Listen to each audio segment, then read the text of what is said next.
All right, so today we're going to start looking at trig identities, okay, section 3.3.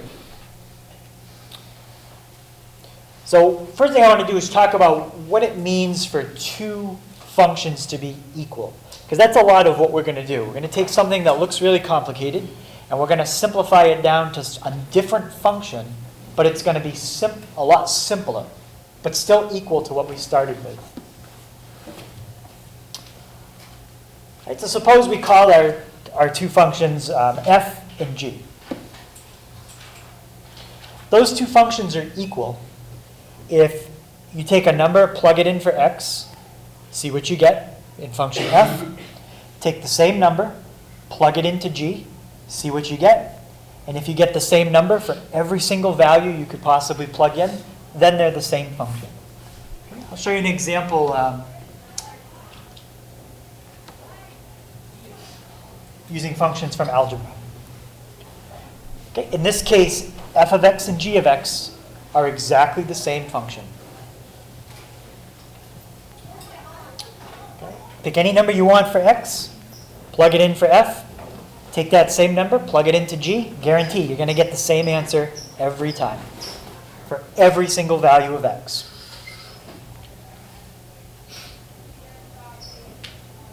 So there's an example of two functions that are identically equal.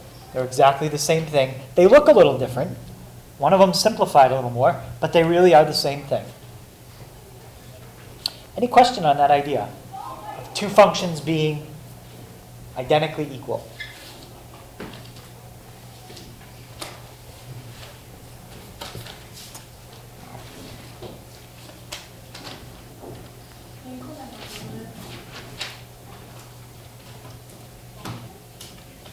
The next thing is what's called an identity.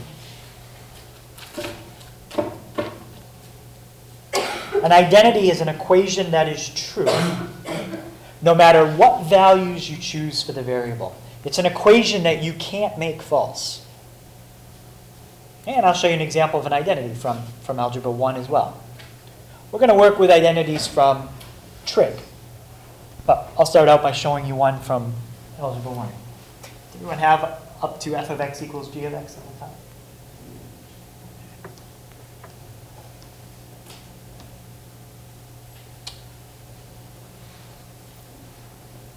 Here's an example of an identity from Algebra 1. And in fact, I'll use what we already had up above.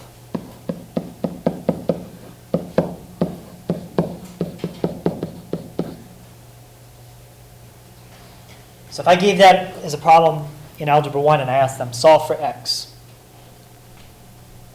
what they're going to end up with, because what's on the left and what's on the right is exactly the same thing, they're going to end up with an identity. Okay, if you distribute out the 2, you get 4x plus 8 equals 4x plus 8.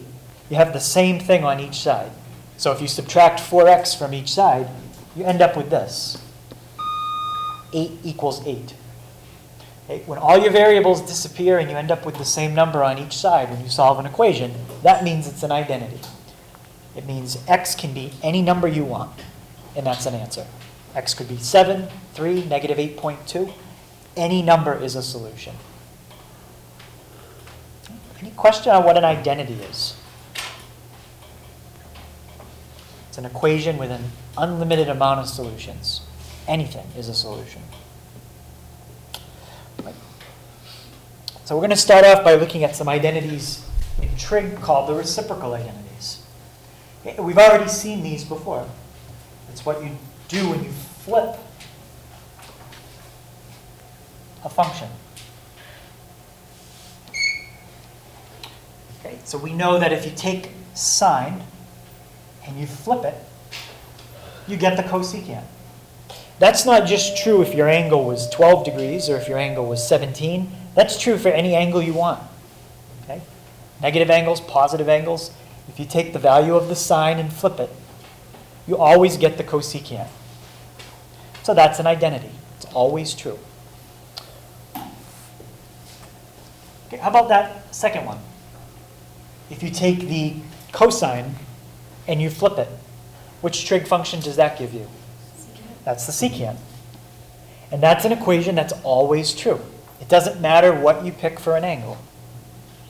-5, 10.2, 33.5. If you take the cosine and flip it, you always get the secant. It always works.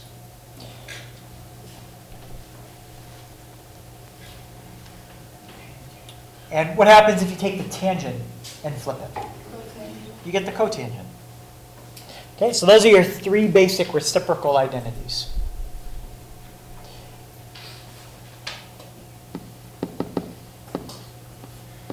This identity is really going to be a repeat of one of the three on the left. What happens if you take, let's see, and you switch the cosecant and the sine? Where would the cosecant end up? It would end up in the, denominator. Okay? And you're allowed to do that. You can switch what's on the left and what's in the denominator. We did that at one point, I think, when we were working with law of sines. Law of sines or law of cosines.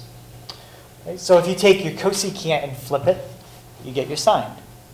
If you take your sine and flip it, you get your cosecant. Those are the same identity, just rewritten a little bit. How about if you took your secant and you flipped it? Which trig function would that give you? Cosine. Again, that is not a new identity. It's a repeat of the one on the left, just switched around a little bit. And let's take the last one. If you flip cotangent, what would that give you? Tangent. And again, that's a repeat of the one on the left, just rearranged a little bit. Okay, so those are all called reciprocal identities. Okay, the next ones are your quotient identities. Okay, we looked at these yesterday a little bit, and we also did them when we did unit circle trig, but I didn't really point out that it was an identity. If you take sine and divide by cosine, which trig function does that give you? That gives you tangent. If you take the sine and divide by the cosine, you always get the tangent. Doesn't matter what the angle is. In fact, in this section, we're not going to be working with specific angles. We're going to work with these formulas.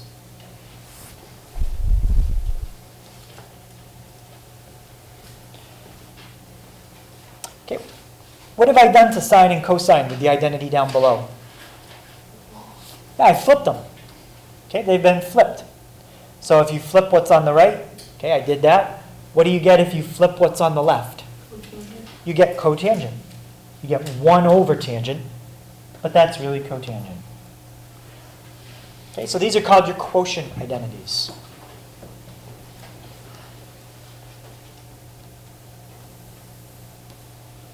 And for today, I think those are the only identities we're going to work with. We can come up with enough problems with just all those identities. Any questions on those? Now, notice here, I didn't write any exponents. Okay? If you don't write an exponent, what do you assume that the exponent is? 1. So what I'm saying here is cosine to the first power divided by sine to the first power equals cotangent to the first power. Okay? I didn't say that, but it's assumed. If you don't write an exponent, it's a 1. Well, you can use all those identities with higher powers, too. They're not going to get that high, because if they get too high, the problem gets kind of difficult. But here's an example of the quotient identity. Really, it's a repeat of what we already have, just using a higher power. If sine over cosine gives me tangent, then sine squared over cosine squared gives me tangent squared. Sine cubed over cosine cubed would give me tangent cubed, and so on. So that's a quotient identity with a higher power. Here's a reciprocal identity with a higher power. If you flip the sine, you get the cosecant. If you flip the sine squared, you get cosecant squared. What if you flip sine cubed? That would give you cosecant cubed. All right, so all these identities work with higher powers. Generally, we're not going to need to use them with powers that are that high. Okay, but it might come up.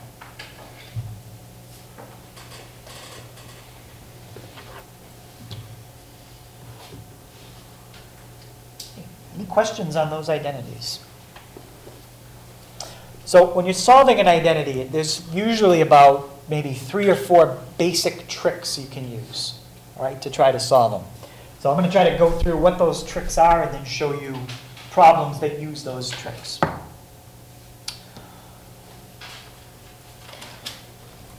Okay, so I want to simplify the secant times the cosine. Okay, one trick that you can use, okay, this one works quite a bit, is change everything that you have into a sine and a cosine. Somehow, everything in trig can be written with just sines and cosines. You can take tangent and write it as sine over cosine. Okay, cosecant and secant, you can flip them and use a sine or cosine. And sometimes that'll help us. So we're going to change everything here that's not a sine or a cosine into a sine or a cosine. How do you do that?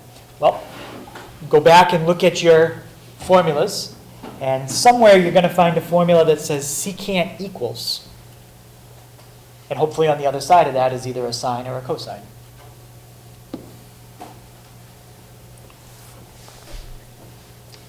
Okay, so let's write this.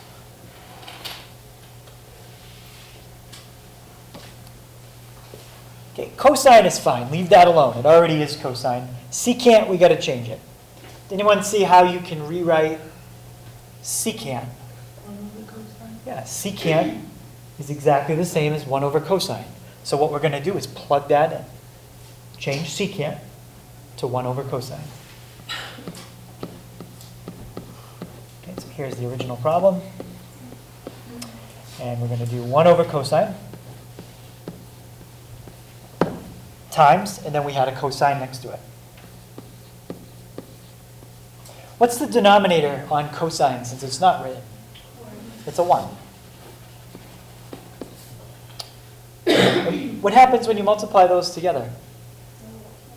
They cancel out. With cosine in the bottom, cosine in the top, you're left with 1 divided by 1, or just 1. And that's it. That's the whole problem. So sometimes when you have a trig identity, it'll simplify to a number, sometimes, if everything cancels out. But everything won't always cancel out. Any question on how we did that?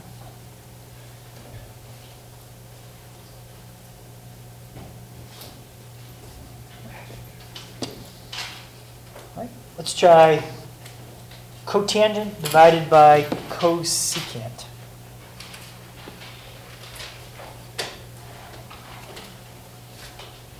Do we have any sines or cosines in this problem to start? Nope. So we're going to change everything that's there to sines and cosines. Now, let's start with cotangent. Okay, if you look on the identities, there's a couple formulas for cotangent. Okay, there's one under quotient identities and there's one under reciprocal. Well, if we're trying to change to sines and cosines, I think one of those is going to be more helpful than the other. Okay, so how could we rewrite cotangent? Yep. Yep, the whole numerator now becomes a fraction. Cotangent is cosine over sine. And the way I'm pronouncing it is a lot of times the way people write it. The theta should be there because you always have to plug an angle in. But a lot of times when people are doing these kind of proofs, they just write the trig function down. They don't bother with the theta. But we'll keep it in for now. Okay, so there's my numerator. Cotangent is cosine over sine. How about cosecant? Yep, that's 1 over sine.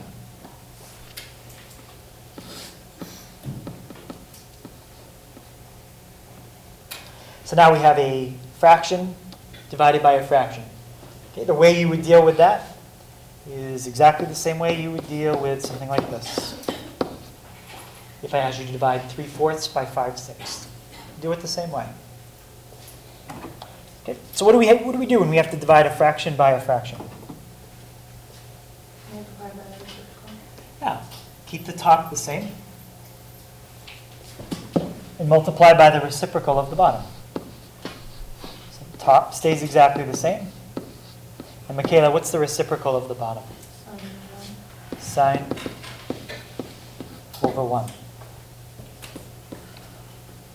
What's going to happen there when you multiply those together? Yeah. Oh, sine gets canceled out and you end up with just cosine. Right. As long as you have a multiplication sign here, the sign gets canceled out. And you get cosine divided by 1. Or just cosine. So if you took the cotangent of an angle divided by its cosecant, it's exactly the same as just taking its cosine. Any question on that?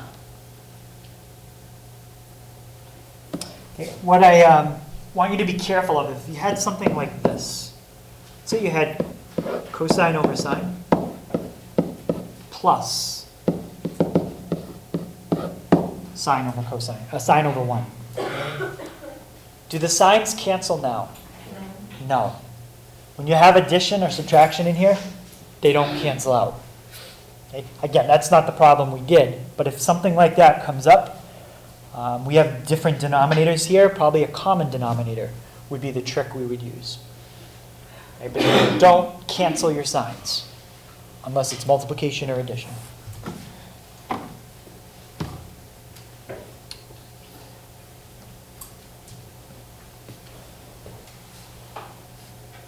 Okay, so similar to the last couple, cosecant times tangent.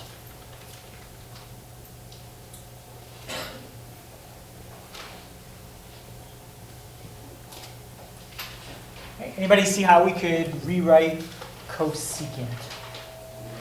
Yep, that's 1 over sine.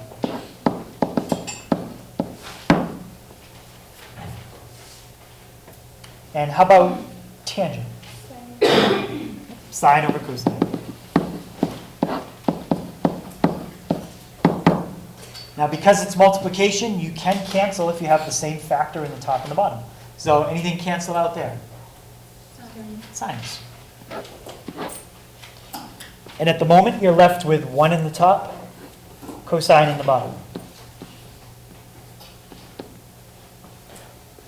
But 1 over cosine, that can be simplified a little bit too now. What's 1 over cosine the same as? Secant. That's the same as your secant. How would you know whether you should just stop at 1 over cosine or actually change that to secant? Well, a lot of times what they're going to do, instead of simplify, they're going to ask you to verify. Verify means they're going to give you what you want to start with. They're going to give you what they want you to end with. And you have to do the step in the middle, which is what we just did. Right? So when they tell you where to stop, that makes it a little easier. Okay, but generally, I try to stop when I don't have any fractions left, and there's really nothing more that I can do. Secant is a basic trig function. It's as simple as that one can get. Hey, any question on that?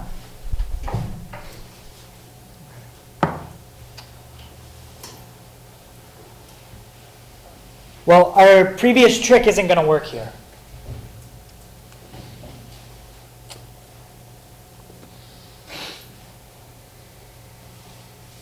Everything already is a sine or a cosine. Okay, so changing to sines and cosines doesn't really help. So our second trick that we can use is a conjugate.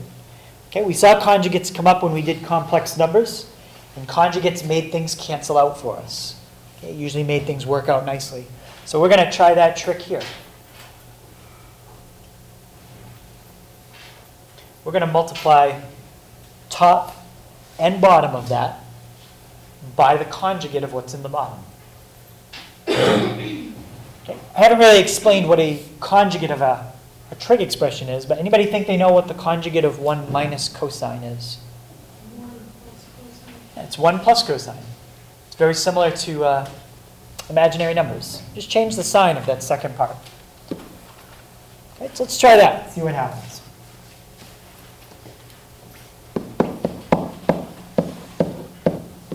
So we original problem was 1 minus cosine squared over 1 minus cosine. And we're going to multiply top and bottom by 1 plus cosine.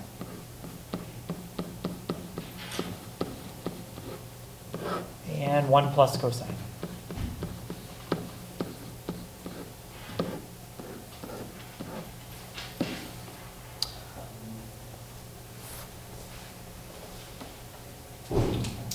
All right. Now here, some of the multiplication, I'm not going to do it out. I'm just going to leave it the way it is.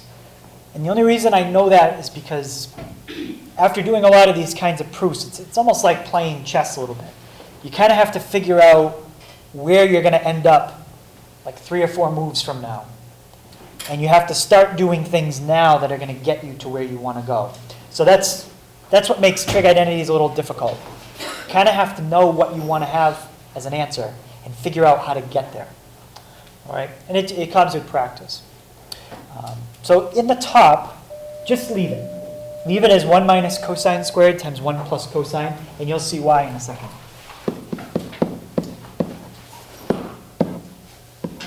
If you do that all out, it's going to be a mess. Okay, so just leave it.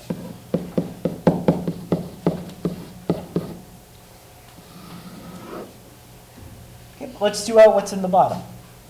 Okay, to do that, you're going to use your distributive property. Okay, so we start with 1 times 1. What's 1 times 1 going to give me, Zach? 1. Right.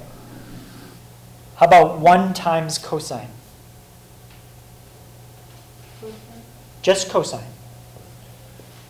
How about 1 times negative cosine? Okay. What happens when you have positive cosine minus cosine? It cancels out. That should always happen when you have conjugates. Okay, I can write it out if you want to see it. 1 times positive cosine, positive cosine. 1 times negative cosine, negative cosine. They cancel out. Okay, and the last part, first of all, it's a negative times a positive. So what's a negative times a positive? Yeah, it's a negative. Cosine times cosine. That's cosine squared. Good. Think of cosine times cosine just like you would x times x. X squared, cosine times cosine, cosine squared. Okay, so let's look at what's left in the top. 1 minus cosine squared times 1 plus cosine. Okay, my theta is off the screen a little bit. What's left in the bottom? 1 minus cosine squared. Yes, because you have a common factor in the top and the bottom. They cancel out. That's why I didn't multiply it out, because I knew it was going to end up in the bottom and it was going to cancel out anyway. And again, that's that kind of seeing ahead a couple moves of where you are to where you're going to be. So 1 minus cosine squared cancels 1 minus cosine squared. There's your final answer right there. 1 plus cosine.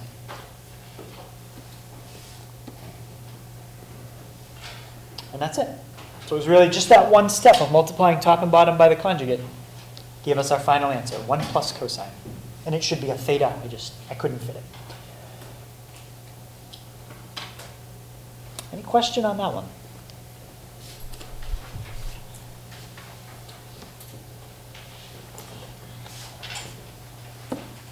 Okay, let's look at this one. So based on what we did before, okay, I'm looking at that problem, looking at this problem. I see a 1 minus sine squared.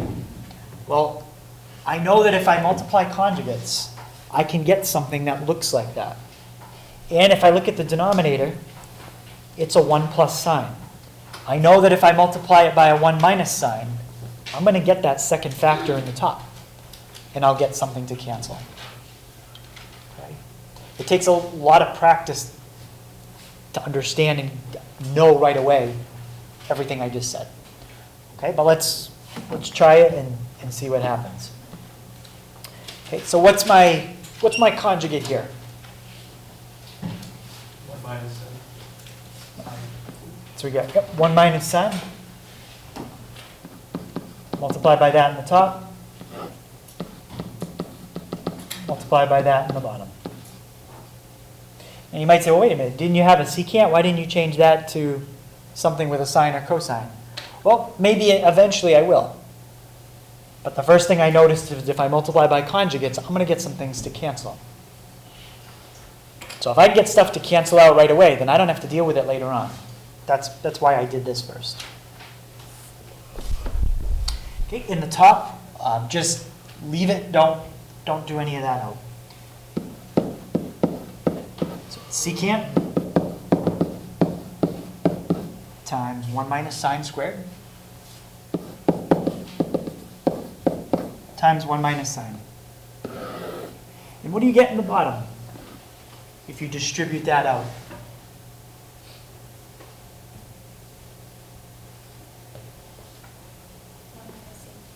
Sine squared. Yeah, you're going to get 1 times 1. You're going to get 1 times negative sign and 1 times positive sign. Those are going to cancel. Then you've got positive sign times negative sign. Positive times negative is negative. Sine times sine. Sine squared. Okay, what happens now? Cancels. Yeah, what cancels out? 1 minus sine squared. Good. 1 minus sine squared, that's gone. That's gone. Okay, so a lot of parts of that just canceled out.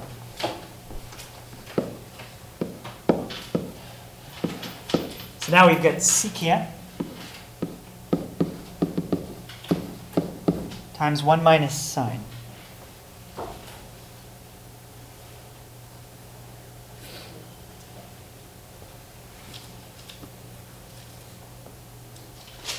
There's two things left we can do with this. In the order we do them in, it's up to us. What property do you think I could use next here on that? It's a property from something like Algebra 1.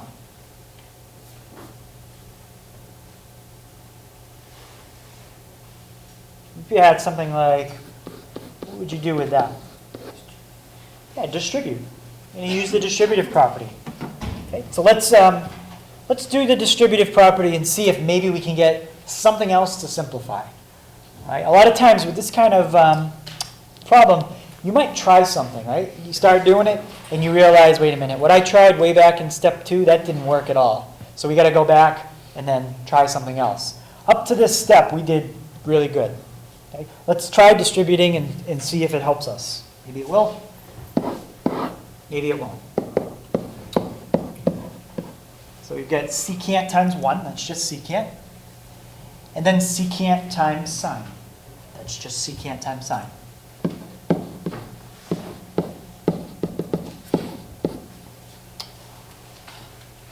Okay, so we distribute it out. And now what can I do with secant?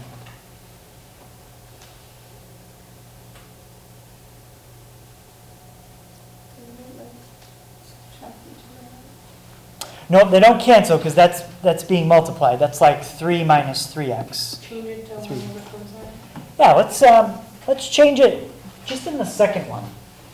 Okay. The reason I'm not going to change the first one is because that looks pretty simple. Secant. It's not a fraction. It's all by itself, and it's a basic trig function. So I think we should just leave the first part alone. It's the second part that's still a little complicated. There's a product of two things there. And somebody just said it. Well, what is secant? 1 over cosine. Yep, 1 over cosine. So you get 1 over cosine times sine, and I put it over 1 because it didn't have a denominator.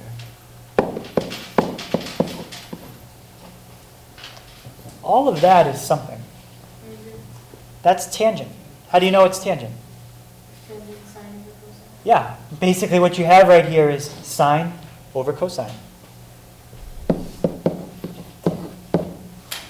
So now we have one of the basic 6 trig functions minus another basic trig function. There's really nothing else we can do with that. I think that's as simple as you can get.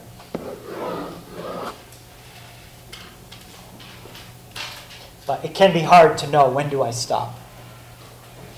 On the test, as I said, I'll have it set up so you know where to start, you know where to stop. You'll just be filling in the steps in the middle. So you'll know when you're done. Any questions on what we did there?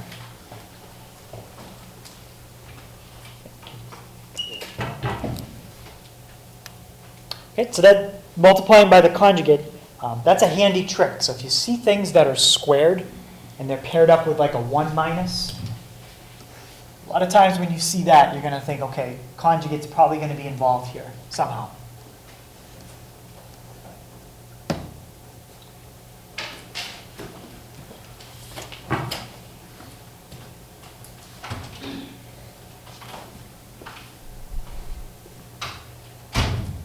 Okay, this one's a little different. There's no conjugate here. To have a conjugate, you got to have something in the denominator that's a little more complicated than that, like a 1 plus cosine. So then you could do 1 minus. So you don't need a conjugate. But just think for a second, what's sine over cosine?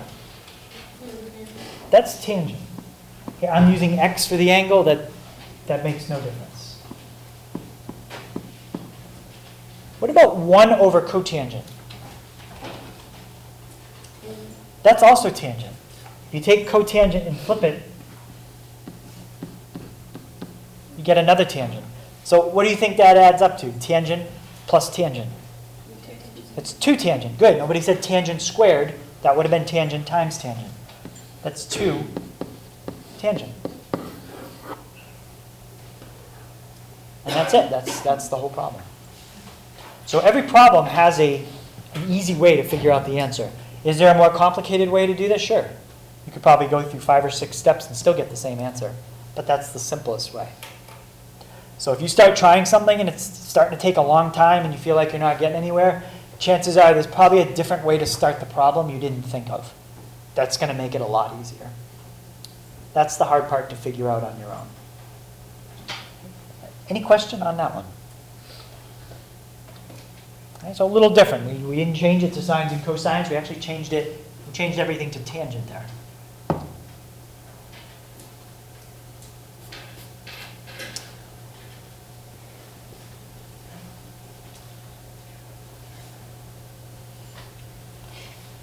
Okay, so now these are the kind that people start to look at and they're like, wow, there's a lot of stuff going on there.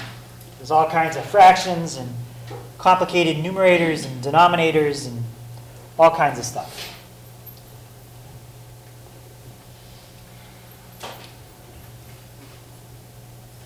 So here, there's nothing in the denominator that's really complicated. It's a sine and a cosine.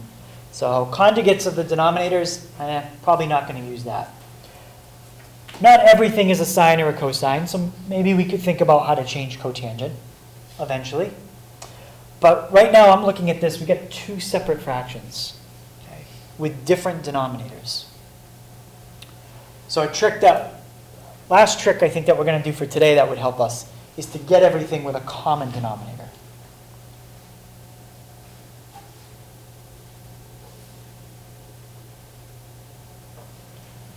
Okay, we're going to try writing everything with a common denominator.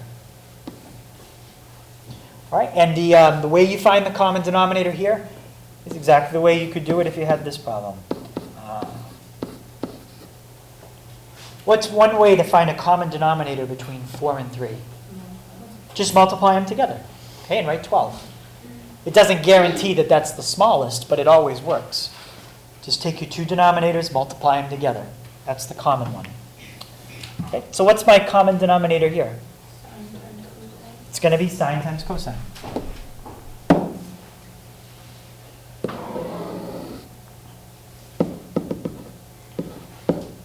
So sine times cosine. Okay. Now we go back, look at the first fraction. What's the denominator missing in the first one to have a common denominator? What? What's this denominator missing to have the common denominator we just picked out? It's missing cosine, right? So how can I change that denominator so it's the common denominator?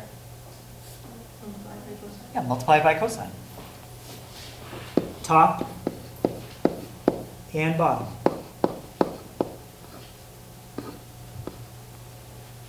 So you're going to multiply 1 plus sine times cosine. And we'll do it on the bottom. So the bottom's already done. Sine times cosine. That's all you can really do with it. And in the top, we're going to have cosine. And what I'm trying to decide is if we should distribute it out. At this point, it's too early in the problem for me to even see how to finish it. I'm not sure. So let's just leave it like that for now. Bless you. And see what happens. Okay, look at your second fraction. What's that one missing to have a common denominator? Sine. So we're going to multiply top and bottom by sine. Well, the bottom is already done. Sine times cosine. Okay, the top, we're going to have cotangent minus cosine times sine. Okay, so now we at least have everything all together as one fraction.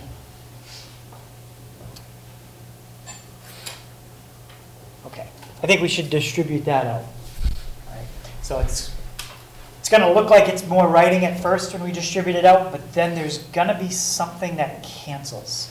In fact, 4 things are going to cancel at the same time if we distribute it out. Okay. Let's see what we got. So keep it as sine times cosine in the bottom. Okay.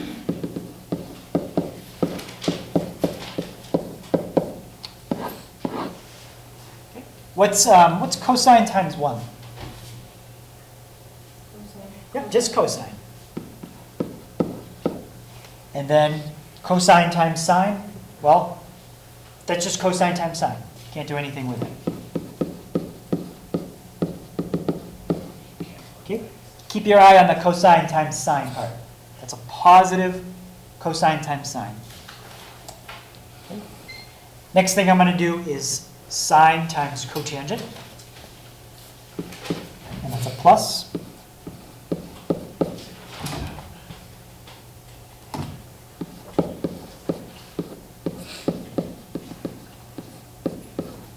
Cotangent times sine. And the last part, that's a sine times cosine, and it's a negative. So it's a negative. I'm going to leave off the theta just to try to fit this in. So it's a negative cosine times sine. Look at the negative cosine times sine. See anything earlier in the problem that would cancel out with? The first cosine times sine. Yeah. We have a positive cosine times sine. We have a negative cosine times sine. All 4 of those are gone now.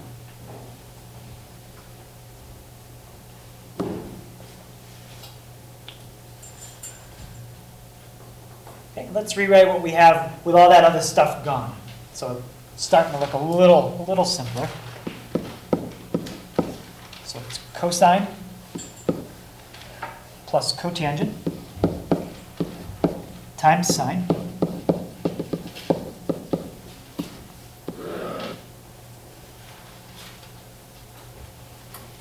all over sine times cosine.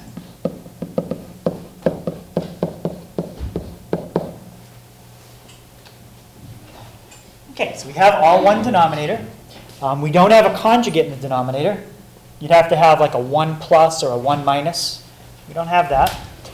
What's the only trick left we can try here and see if it cancels something else out? Maybe cotangent. Yeah, cotangent is the only thing that's not a sine or a cosine. So let's change it and see what happens. What's cotangent?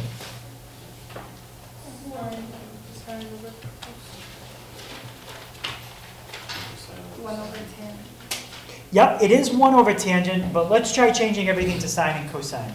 That's going to help us more. So cosine over sine. Yep, cosine over sine. So it's cosine divided by sine times sine. The denominator is just going to keep staying the same for a while. Sine over cosine. What happens in the numerator? Sines cancel. The signs cancel out. So we're left with a, and we had this kind of setup before, cosine plus cosine. 2 cosine. That's 2 cosine. 2 times cosine divided by sine times cosine. But look at what's going to happen there. One of the cosines on the numerator is going to cancel out. Yeah, the cosine on the numerator will cancel with what? The cosine on the bottom. Yeah. You have a cosine in the top and the bottom. Those are common factors, and there's no addition or subtraction. So those cancel out.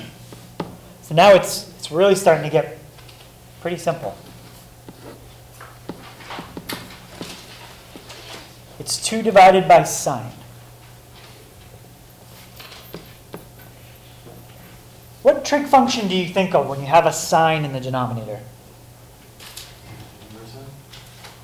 Not inverse sine, it's a reciprocal identity. Yeah, if you have a sine in the bottom, somehow you can write that as a cosecant. Is what I just wrote there equivalent to what I had up above it? 2 times 1 over sine? Is that the same thing? Yeah. 2 times 1 is 2. All I did was kind of split that fraction apart into 2. And we just said earlier, what's 1 over sine? Cosecant.